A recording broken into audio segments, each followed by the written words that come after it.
physical scientist specializing in the atmosphere and in cloud physics, and do a lot of work on general circulation and climate models. And so what I thought I'd do, I'm going to try to give an overview of how we do, what a climate model is, and I know there's a diverse set of backgrounds. And I know this is a mathematically focused audience. They're used to equations. So I figured I would start out today, see if this works. There we go. Maybe. The green light's gone. Okay.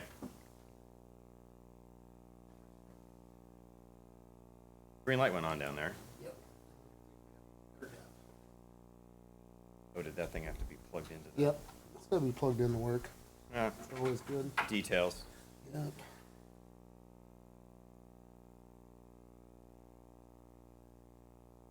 All right.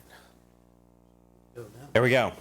Okay, so I'm going to start out with a bit of art history today. This is a painting from the 1920s by a French Surrealist Art called René Magritte, artist.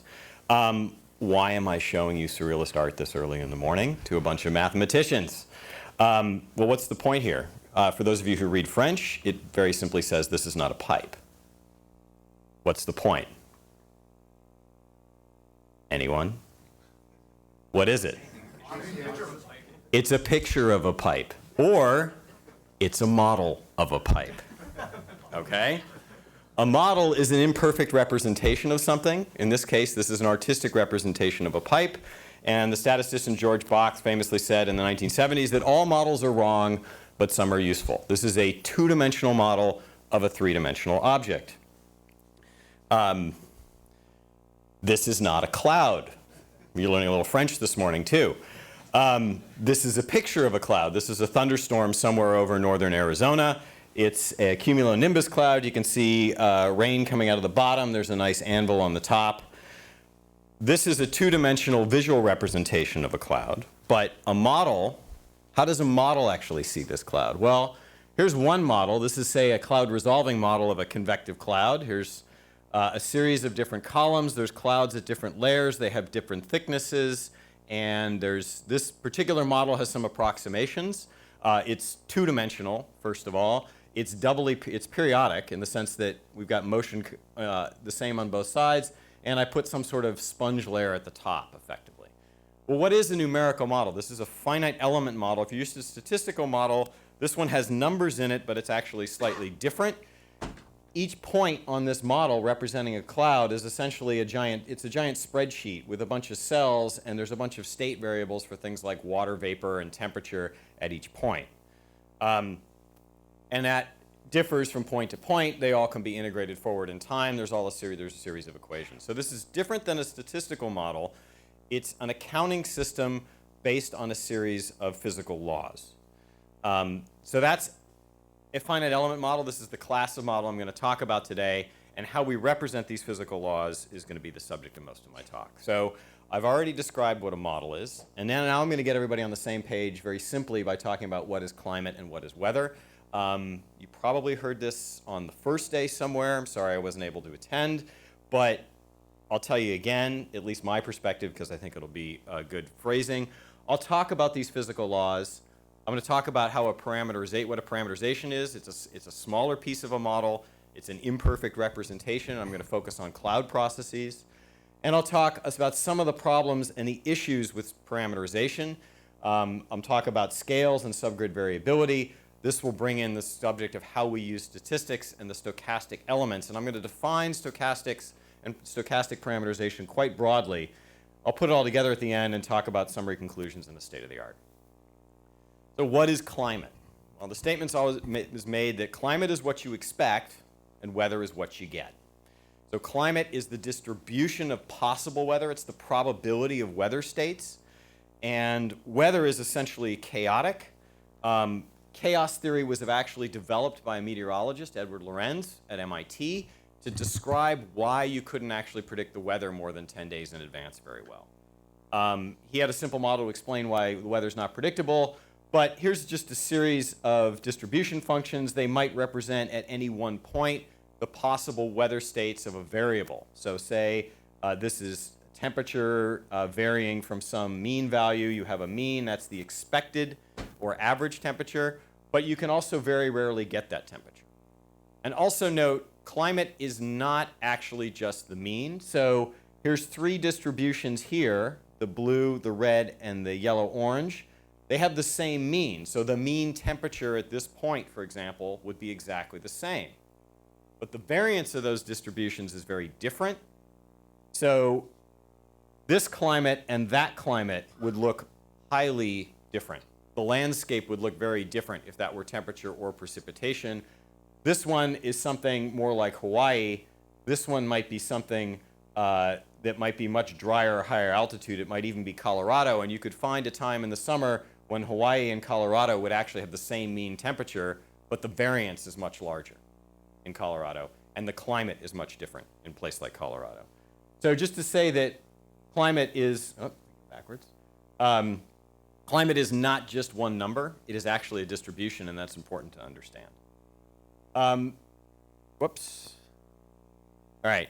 So this is actually the Lorenz Attractor, and it's a good illustration. It's a very simple model with a couple of variables and 2 or 3 equations. You can easily code it up and run it. And what basically happens, like most chaotic systems, is you start with 2 points and 2 trajectories that are right next to each other that differ only by a small perturbation. When you run it forward, they end up in very different states. So this is weather, and the whole attractor itself is climate. The attractor is stable, but where you go and any path on it is chaotic. So the physics of climate are not particularly new or revolutionary. Usually when I give this talk to public audiences, I try, or people not in the field, or people who are potentially skeptical of climate and climate change, I say, look, we're not doing anything new. Just because they found a Higgs boson doesn't mean we need to rewrite our weather models and our climate models, right? You'll notice two things about these people. They are all old, they are all men, and they are all dead, okay? None of this stuff is particularly new. We have the fundamental laws of motion from Newton, the mathematics from Laplace. This is before the 19th century. The 19th century, we have Clausius and Carnot, who did a lot of the work on thermodynamics, and Kelvin. We have Maxwell, who did electromagnetic equations and Maxwell's equations, and Arrhenius, who did some of the work on chemistry. Arrhenius is actually the last one in this series. Some of these people actually predate photography, right? So none of the physics we're doing is particularly new or revolutionary in these climate models. This just restates we have various things we're looking at. Oh, hitting the wrong button. Conservation of mass and energy, the laws of fluid motion, fluid dynamics, the mathematical integration, differential equations and statistics, radiative transfer, particularly conduction, convection, absorption, scattering of energy, thermodynamics, and a little bit of chemistry at the end. This all comes together for climate and weather modeling in the primitive equations. These are the hydrostatic version of those primitive equations. That means larger scale. There's no sound waves. We assume constant pressure in the vertical, essentially, or constant pressure gradient in the vertical. There's a horizontal momentum equation, an equation for thermodynamic energy where there's a mass continuity equation that just says we don't create or destroy mass. And we have a hydrostatic equilibrium, which is what defines this set. And then here's a mass continuity equation for a tracer. In this case, the most important tracers in water vapor. And these little harmless looking terms are what we call the physics of the atmosphere. F is the forcing of the momentum equations. S is the sources and sinks of water vapor. And Q is the sources and sinks of energy. So as you can kind of guess, these harmless little terms are not so harmless. And these equations would be simple if these were easy to define, and of course they are not easy to define, and they change in all sorts of complex ways. And to represent those things, we develop parameterizations for the total tendency terms of how these things change over time. So this is what a parameterization looks like in schematic form. It's pretty much a plate of pasta. This is a 6-class, 2-moment cloud microphysics scheme. This comes from Axel Seifert. It is pretty much a state-of-the-art scheme that is mostly used in large eddy simulation and mesoscale models. We'll talk about what those are, but it's smaller scale weather type models. This is from Seifert and Behang in 2001. It's a whole series of processes. They all interact. There are lots of feedback loops. It might be better to put this actually into a matrix form, but actually that matrix is probably not very solvable in that form. And you break it down by process. So S, these terms we had before in those equations, is a sum of little s's at several levels. Q, which is, so this is a source and sink, say, of water vapor. Q is a heating term. As you transition water vapor around, you get heat associated with that. Again, there's a series of processes. And there's a series of parameterizations, and I'll describe how that's put together in a model. But very rapidly, we get a lot of complexity here. So each one of these things here, such as this whole spaghetti diagram, ends up falling in one of these boxes here. This is the cloud microphysics, and this is kind of a schematic of the time step loop in the community atmosphere model. It's a general circulation model of the atmosphere. It's part of the community or system model, and this is the version that came out in 2010 to 2012 that was used in the last round of the Intergovernmental Panel on Climate Change. Each of these boxes is as complex with processes as what I just showed you. And what we're doing is, again, it's like a spreadsheet. We're moving all these numbers around and changing them, and then this part is what advects all those numbers from grid cell to grid cell and makes sure everything works together. Well, I'm just all of them, right? So the microphysics doesn't do a whole lot of momentum transfer, but it does water vapor and energy changes. So the surface fluxes do momentum transfer as well as mass and energy changes. It can be written for any of these. I've sort of put it together. But just it's that there's a series of different levels of complexity here running from these individual variables moving around in these processes. Entire parameterizations package them, and then you have multiple parameterizations that act, and you have all these connections between the parameterizations, which I'll get to in a minute, and I'll describe an analogy for how that works. So when you put all this together, you get a schematic, which is something like this, and it pretty much, you have a dynamical core that moves everything around. You have these generators, which are tendency generators, and you have a complex plumbing in the middle that actually puts together all these tendencies and gets everything to interact. It is a bit like a nuclear power plant. When I made this analogy, it was pointed out to me that maybe this isn't the best way to look at it. It's a very mechanistic-oriented analogy for a system which is not necessarily mechanistic and is much more organic. So this is a better analogy about how we put parameterizations together. Each of these things is a parameterization. It can also, different levels, it can be a process, a parameterization, a component model. I'll try to explain what that is in a minute. Each one of these is a complex animal on its own. You can have the cloud microphysics, you can have the deep convection scheme, you can have condensation or a cloud fraction scheme. And you train each complex animal, and you got to get it to perform, and then you have to put it together in an integrated whole, and then you have to integrate it forward. And this is the model developer who's just kind of hanging on to the whole thing here. But the interesting thing about that is you can take the world's best sled dog, but if it doesn't play right in the team or you put it in the wrong place, you're not going to get good performance out of your sled. And each one of these things is getting to the point of being even more and more complex, and I'll get back to this in a minute. But these connections, again, are important for how the dogs are connected together. So how do we develop a model? We do parameterization development. We evaluate against theory and observations. We constrain each process to be physically realistic. And I think this is sort of my fundamental theory of how we do finite element modeling. If we conserve mass and energy at every step where they're supposed to be conserved, you hope that the resulting complex systems whole doesn't run away into some place which is totally unphysical. And if you do that at every step of the way, it gives you some constraint, and you check it at every step of the way, we at least fall back on the laws of thermodynamics when we do that. Then we have to connect them together with the plumbing and connecting each component model with the plumbing. So there are multiple layers of this, and I'll illustrate that in a second. And the other nice thing about large-scale climate modeling is we have global constraints on mass and energy. If you run a weather model with boundaries, you have energy flowing into the system and you have energy flowing out of the system. But in the global constraints, we can integrate a model for a year and no energy, we have energy coming in, the energy that comes in has to go out, and the whole thing has to integrate itself. And that actually provides some interesting, powerful constraints on the Earth system. It's why some of the best weather modeling centers actually run their models in climate mode to check them. Some of the best weather models would make horrible climate models because they actually don't conserve mass and energy, which is fine if you're running for 3 days. It's not fine if you're running for 300 years.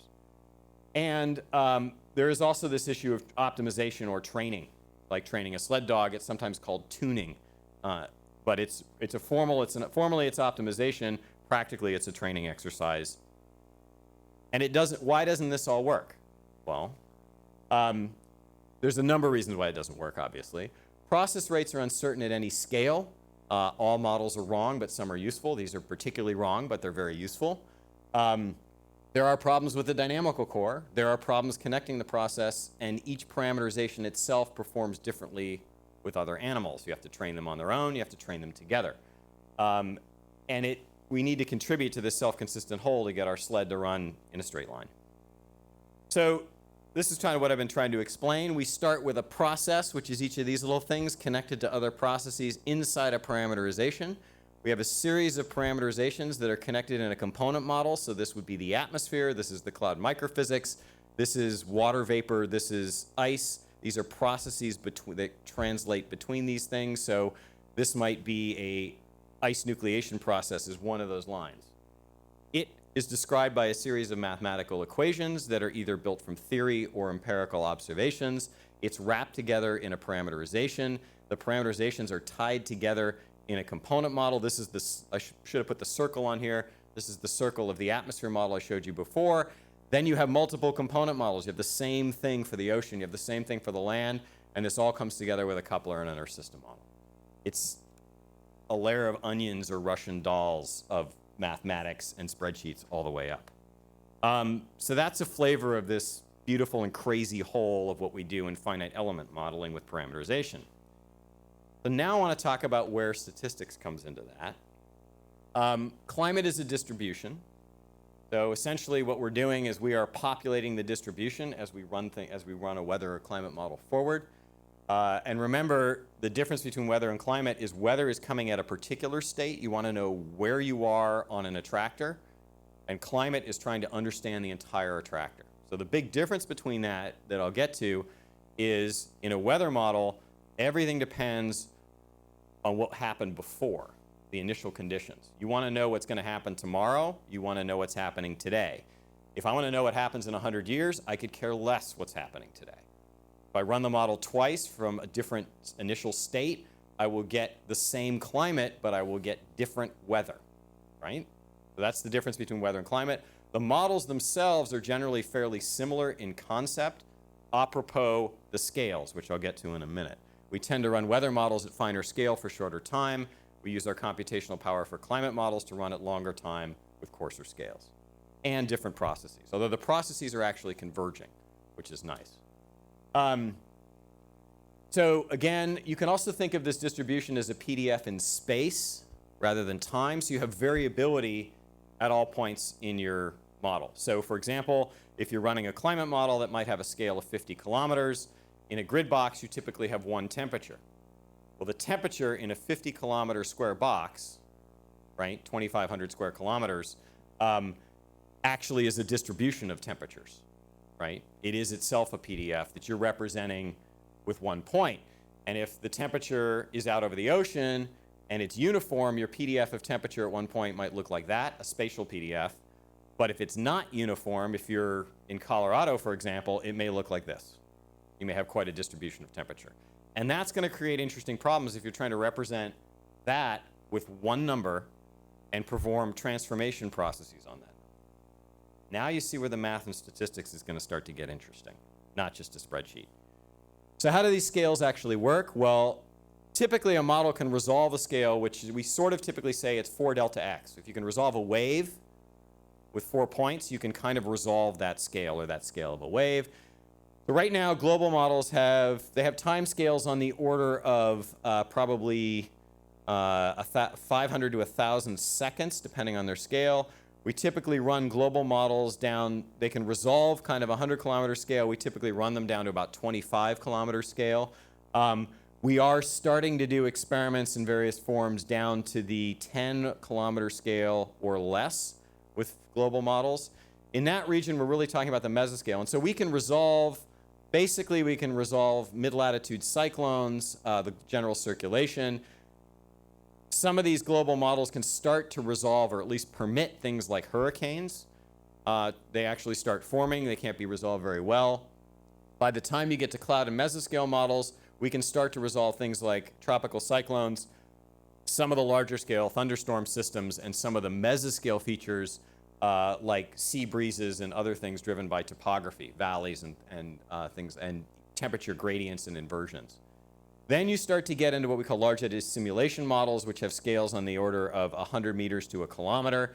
They can start to even resolve smaller features and start to resolve some of the larger turbulent eddies. And then turbulence comes in all kinds of scales, and there are direct numerical simulations of turbulence models which run down onto the meter scale or less.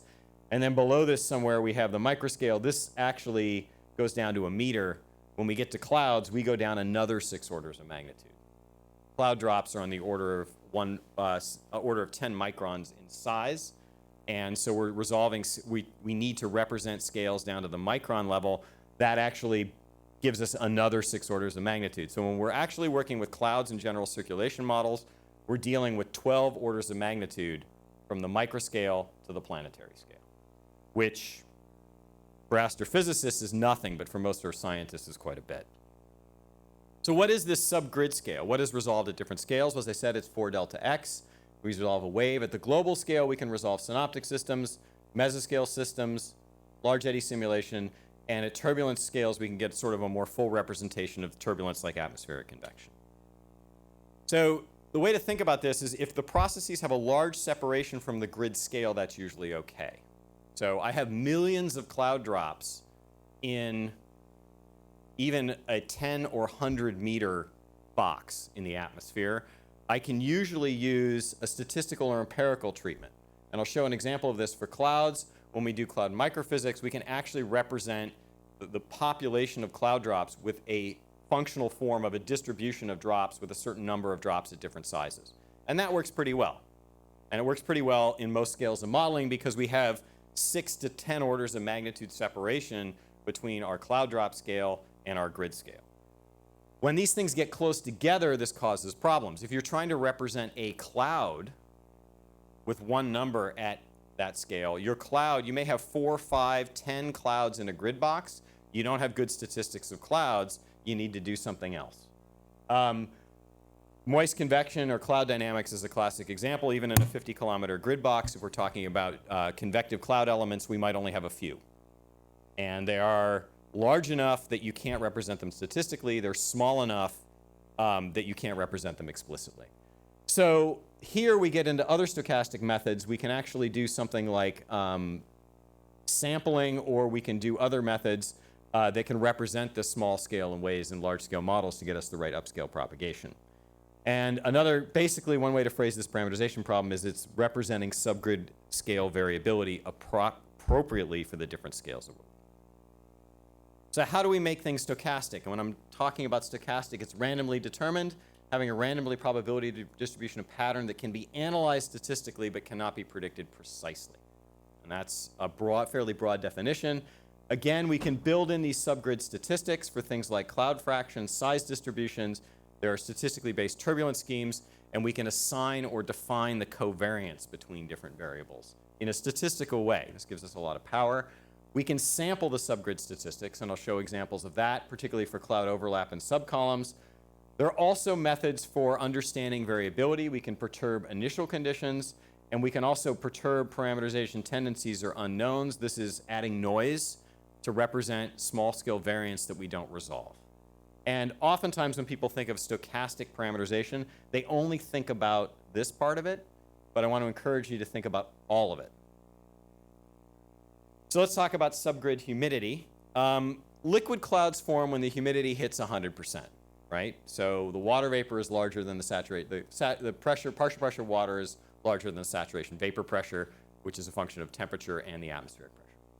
If there's variation in the atmosphere in relative humidity, which is a function of temperature and pressure over in space, some clouds will form before the average relative humidity is 100%. So let's just say here's a horizontal fraction of a grid box. That's just 0 to 1. And this is the humidity in the grid box. Well, here's the mean relative humidity, which is less than 100%. So if we have one number for the water vapor in that grid box, it's less than 100%. And here's the 100% line. Well, where's the clouds? Well, part of this grid box is actually cloudy. So how do you determine that? Well, you can then turn this actually into a cumulative distribution function, right? So here's the fraction of the grid box.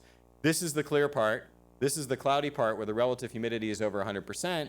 And so if your mean relative humidity is here, should have drawn a line here, that's your cloud fraction. Or say that's your cloud fraction for a given relative humidity. So this is assumed distribution of humidity in a grid box. And then for every mean relative humidity, there is a cloud fraction. Sorry? It can be a function. And it is often defined as a function. Sometimes it is, the simplest function is a top hat, where you say there is a critical relative humidity when it's higher than that, but that is less than 100%. Sorry?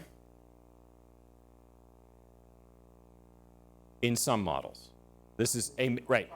This is a method for doing it. In the atmosphere, it is not true, but this is a method for doing it in models, and you can develop statistics from this. You can take a bunch of observations at small scale, and you can make this function and you can fit it.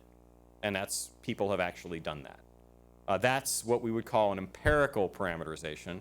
It's derived from observations more than actually theory. Most parameterizations and processes are a combination of things that are empirical and theoretical.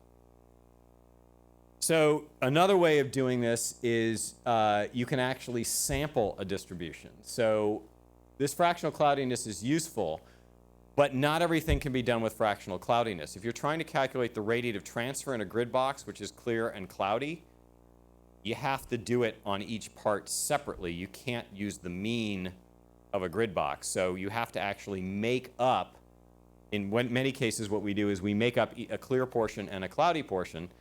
And because radiative transfer is nonlinear, like many processes in the atmosphere, we don't define the cloud portion as being uniform. We define the cloud portion as being non-uniform and usually break that up into subcolumns. So here is what a model might see at different levels, single value for cloud fraction, little liquid water content, and ice water content. So if you're looking at model output, this is what you're going to see. One number at each level in a model at a grid box at a given time. It's a spreadsheet, right? In the vertical, single value. But in order to calculate the radiative transfer in a grid box, which is 30% cloudy with some sort of ice water liquid water content, and here there's both liquid and ice at these mid-levels, what we actually do often for certain processes, you can break this up into a series of subcolumns. Here there's about maybe 20 or 30 subcolumns. This is where the liquid water exists, and this is where the ice content exists. And if you tried to calculate the process rates on the means, right, the process rates of the means are not equal to breaking this down. These would have basically this ice water content at every level would be this as a mean, but that's not going to give you the same answer, right? That's not surprisingly for a nonlinear process. And so we usually use stochastic elements and stochastic sampling. In some way, we make assumptions about how these clouds are overlapped, and we make assumptions about how much liquid water or ice water is in each of those cloud elements in the different subcolumns. You can actually calculate the process rates separately, either on all the subcolumns, or you can actually just sample the subcolumns. And often what's done, and I'll show an example of that, is you just say, okay, I'm going to pick one of these, and one of those, and one of these, and I'm going to average them and weight them in some way. So there's different mathematical treatments for actually doing this, and it's done stochastically. All this conserves mass and energy, because when you're done, you calculate, if you added all this up, you would get these columns, and when you calculate the process rates, you constrain them to be realistic. You constrain them to make sure that you conserve mass and energy when you're done. This is a nice paper from Robert Pincus talking about the schematic of stochastically generated clouds. So for cloud microphysics, we use, as I said, we use size distributions as statistics. There's different ways of doing this. We can use, at small scales, you use explicit or bin microphysics, We represent the number of particles in each bin. So basically, this is the size or radius of a cloud drop. So you have big cloud drops here. These might be rain. These are small cloud drops here. And you have a number in each bin. And these are spherical, so you can easily get the total integrated mass. And you actually keep each of these as a different box on your spreadsheet. So you have 5 microns, 4 microns, 3 microns. You have 1,000 of them, 2,000 of them, 8,000 of them. You define a mass, and then you can describe the translation and the processes between each of those bins and how they interact. And this actually gives us a pretty good representation. It is computationally expensive but direct, and you can use some pretty fundamental equations for things like fall velocity based on fluid dynamics to calculate sedimentation processes, for example, because you explicitly know how many drops are of each size.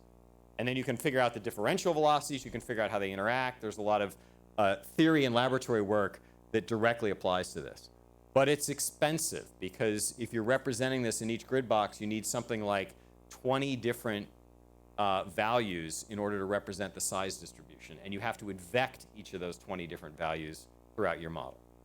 You can also use bulk microphysics, which is what we typically use in large-scale models like general circulation models, and that is you just take the mean. And you have one number that represents the number of particles in your grid box, and you make an assumption about the size. So the other way to do, and this basically is computationally efficient, but it works with one number. You only have to advect one number, but you lose a lot of detail. So what we do is we fall back on statistics, and you actually assume a distribution for this size distribution. You can assume a form of that distribution. We usually use gamma functions, and that means you can approximate that curve with 2 parameters, right? And so that actually, each of these would represent, we have a different class for microphysics. So we have liquid and ice, and we often have rain and snow, and sometimes we have graupel or hail. You have 2 of them, then it's a 6 class. That's what I showed you earlier. If you only have graupel, then you have a 5 class scheme. Each one of those typically would have 2 values in a moment-based microphysical scheme. This is kind of state-of-the-art for global models. This actually works pretty well, but the interesting thing is then you have to get distributions to interact, and that starts to get pretty entertaining. I'll show an example of that. And some of the most important processes for cloud microphysics are the process by which we call it autoconversion, which is as drops grow, they start to fall, and they turn into rain. So if you have an explicit distribution of the drops falling and interacting, you can look at something called the stochastic collection equation, and you can actually calculate this explicitly. But if you don't, and you're using something like this or something like that, you have to represent it with a process, particularly if you have cloud and rain in different boxes. And so that's the autoconversion process, and then as rain falls through cloud, it collects cloud drops. That's a collection or accretion process.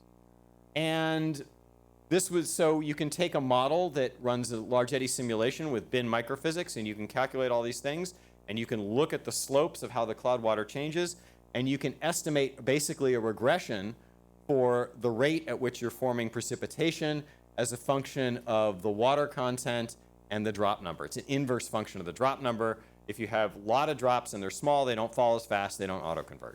Fairly straightforward. Accretion is only a function of the mass falling. And that is a function of the mass of the cloud and the rainwater, again, to some power. And these are basically regression slopes that come from another model that uses more explicit treatment. And the balance of these processes, these are basically the sinks for cloud water in a large-scale model in the cloud microphysics.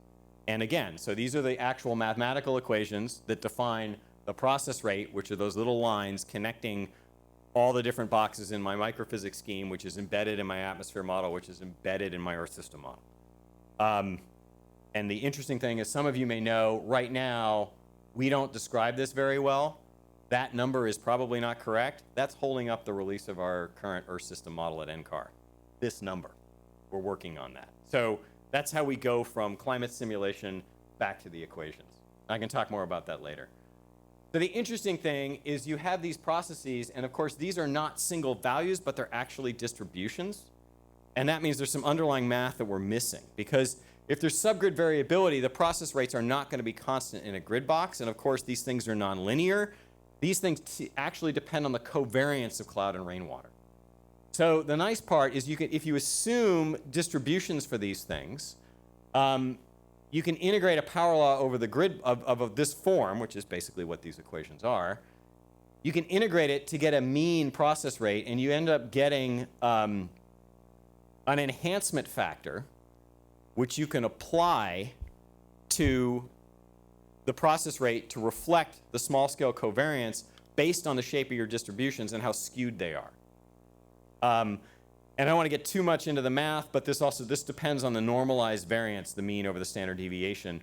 And so this is in the microphysical scheme that we developed for the large-scale model, and it's actually kind of nice because it gives us that covariance at the large scale based on the mathematical form of the subgrid scale. And the nice thing, we did this with Matt Lebstock a few years later, is this is actually observable. So we made some assumptions about what it is based on our size distributions, and we fixed the value. But you can actually observe cloud and rain, and you can observe it. Here's a satellite that observes it at fairly fine scale. So this is this is a cloud radar and a LiDAR in space. So here's a cloud radar, and this is a particular orbit, and this is latitude here. So 45.4, 44.4. This is 100 kilometers, and it's a series of clouds. These are reflectivity, so these are thicker clouds, thinner clouds, cloud tops. This is the cloud distribution, basically a bunch of clouds in what's a GCM grid box. Doesn't matter where it is. And you can actually then retrieve the cloud and the precipitation amount. So here's the water content in cloud and the water content in precipitation. And you can see there is some variance, and you can see there is some covariance going on here. And so that can actually be backed out into this normalized variance or homogeneity value, and you can get distributions of these things.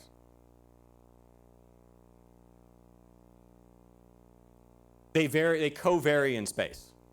That's what I'm meaning by covariance, right? And you can actually measure this all over the planet, and these are the means of that in this is getting a value here and looking at it in a whole lot of grid boxes. You can also map that from the satellite. Okay. Skip that. So another thing you can do is you can actually define, this is using PDFs for cloud parameterization, where key cloud processes are linked to vertical motions. You actually want a joint distribution, not just of the hydrometeors that we talked about with cloud microphysics and the water content, but also with the dynamics. And so if you assume a form of the distribution, you can actually predict the moments of a multivariate distribution of vertical velocity and total water. And we have a scheme that does this that was developed by Vince Larson. This is sometimes called higher order closure to do turbulence. And you advance prognostic equations and predict all these moments up to say the third moment of vertical velocity, and most of the second moments in these cross moments. Theta is a temperature, Q is water, and W is the vertical velocity. You pick a form of the PDF, and the moments actually define that. And this particular one uses a double Gaussian, which is a simple way of being able to get skewed distributions. You can also define subcolumns. So here's a subcolumn generator. You basically have these PDF parameters, as I showed before. You can sample them, and you can actually run the cloud microphysics and even the radiation on each of these subcolumns. The interesting thing is another method for stochastic parameterization, which is often used in weather modeling, it's not used quite so much in climate modeling, is adding variance. The enhancement factor is kind of one way of thinking about adding variance in a sort of non-varying statistical way. A stochastic way would be, for example, showing my cloud example before, you can pick a cloud fraction, but if you assume there's variability and that this is not a monotonic function, you can actually apply some RH variance to that, and you will get variance in your cloud fraction.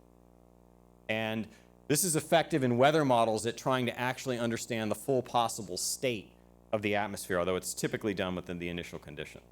So you can do this with wave perturbations and momentum equations. You can do it with, and also with the vertical velocities at the subgrid. So I want to finish up by describing how we put it all together.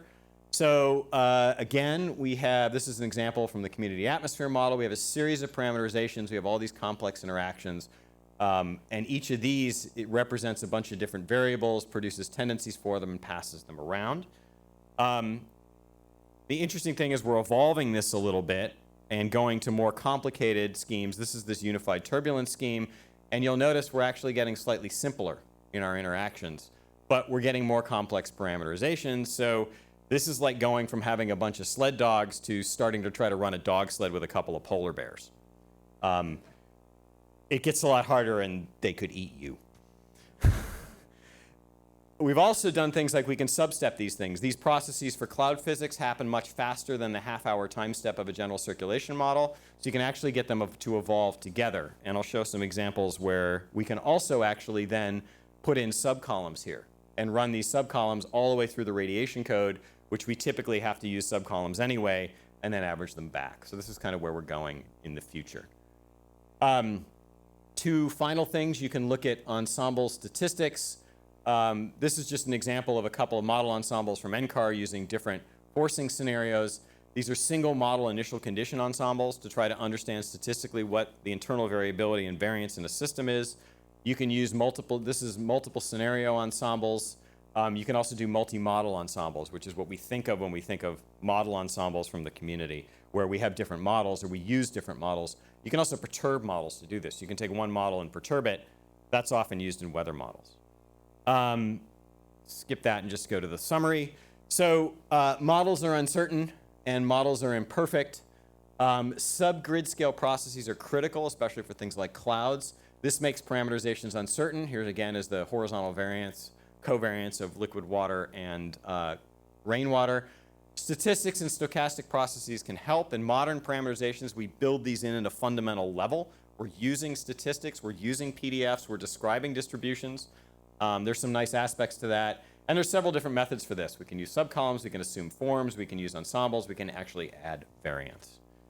So again, I think I described most of this. We want to sample the subgrid statistics. We can even perturb parameterization unknowns. And where are we going? Well, the interesting thing is the goals for climate modeling, this will be my last slide, is we're going to refine mesh simulations. We now have some nice techniques where we can develop dynamical cores that look like this. They're not nested, they're actually refined. And you can run, we're actually running versions of our NCAR global model now. We're testing it. We've just run it at 10-kilometer resolution, which is typical of a weather model over North America, with a global model at lower resolution for 20 years to look at high-resolution climate statistics. We're trying to actually unify models then from weather to climate. We're actually experimenting with going down to 3 kilometers with something like this. That would be a non-hydrostatic dicore. Again, the nice part about using these subgrid turbulence and predicting moments is that theoretically, as the sources of variance go down, as your grid box size decreases, say for example, because you only have one elevation in your grid box as it gets smaller, your variance goes down with something like temperature or water vapor, these PDFs should just collapse, theoretically. So these parameterizations actually do, so far they seem to do quite well at representing both the 100-kilometer scale and the 10-kilometer scale in the same model formulation. And again, we're starting to think about using sampling in the future. So we also, and I haven't talked about this, but there's a bunch of use of statistics and stochastic methods for optimization, using parameter sweep experiments or emulators to actually emulate these models statistically and try to actually help us with the optimization and training. So I will stop there. Thank you very much.